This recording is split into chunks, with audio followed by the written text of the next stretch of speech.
À quand la lueur au bout du tunnel en Somalie? Le pays est plongé dans une guerre civile et l'anarchie depuis plus de 18 ans. Mogadiscio, sa capitale, est depuis des semaines le théâtre de nouveaux affrontements entre deux anciens alliés islamistes. Plus au sud, les Chebab, ou jeunes en arabe, et leurs anciens alliés du Hezb al-Islam, le parti islamique, se disputent la ville stratégique de Kismayo. En mai dernier, ils avaient lancé une offensive commune contre le gouvernement de transition du président modéré Cherif Sheikh Ahmed. Les deux factions rivales contrôlent à présent le sud, une bonne partie du centre et les trois quarts de Mogadiscio, où elles ont déjà imposé une forme très stricte de la charia ou loi islamique.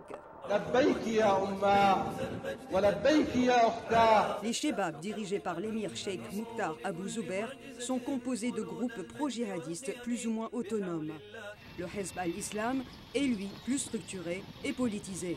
Il est dirigé par le leader radical Sheikh Hassan Dahir Awais, ancien frère d'armes de l'actuel président somalien. Les deux leaders étaient à la tête des tribunaux islamiques, balayés fin 2006 par une intervention militaire éthiopienne. Cherif Sheikh Ahmed, devenu président en janvier dernier, est depuis confiné à Villa Somalia, le palais présidentiel transformé en véritable bunker, défendu par les soldats de l'AMISOM, la fragile mission de l'Union africaine en Somalie. Ces troupes ont été déployées en 2007 et comptent 5000 hommes sous-équipés.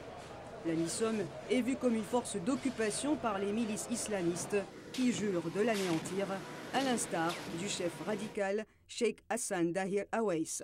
Nous devons combattre les soldats de l'AMISOM car ils représentent notre ennemi, le gouvernement de transition et les intérêts américains. Tuez-les par n'importe quel moyen, y compris des attentats suicides. Le 17 septembre, les Chebab, groupe classé organisation terroriste par les États-Unis, vengeaient la mort du Kenyan Saleh Ali Saleh Nabhan, éliminé 2 jours auparavant au cours d'un raid héliporté américain dans le sud somalien. Il était considéré par Washington comme l'un des cerveaux d'Al-Qaïda en Afrique de l'Est et soupçonné d'être derrière en particulier l'attentat de 2002 contre un hôtel israélien à Mombasa. Suite l'acte d'allégeance à Al-Qaïda de Ben Laden, dans une vidéo au design impeccable diffusée sur Internet, l'émir des Chebab, Cheikh Mokhtar Abou Zubair, demande à Ben Laden de guider sa milice sur la voie du djihad. Alors, comment mettre fin à cette instabilité? Walid Fares, chercheur et directeur du projet d'études sur le terrorisme à la Fondation pour la défense des démocraties ici à Washington, estime que la solution réside dans le fragile gouvernement de transition. Il faut d'abord être sûr que le gouvernement local est renforcé et équipé avec tout ce dont il a besoin. Et il faut deuxièmement, le plus important, avoir une campagne socio-économique pour intéresser les populations. Parce qu'aucune organisation ne peut travailler sans l'appui.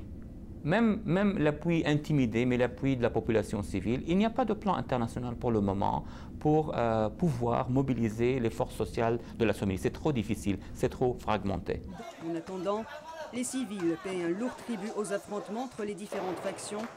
Depuis 2007, ce conflit larvé a fait 18 000 morts et près d'1,5 million de déplacés, dont près de 200 000 depuis le mois de mai. Lamia Gritli, La Voix de l'Amérique, Washington.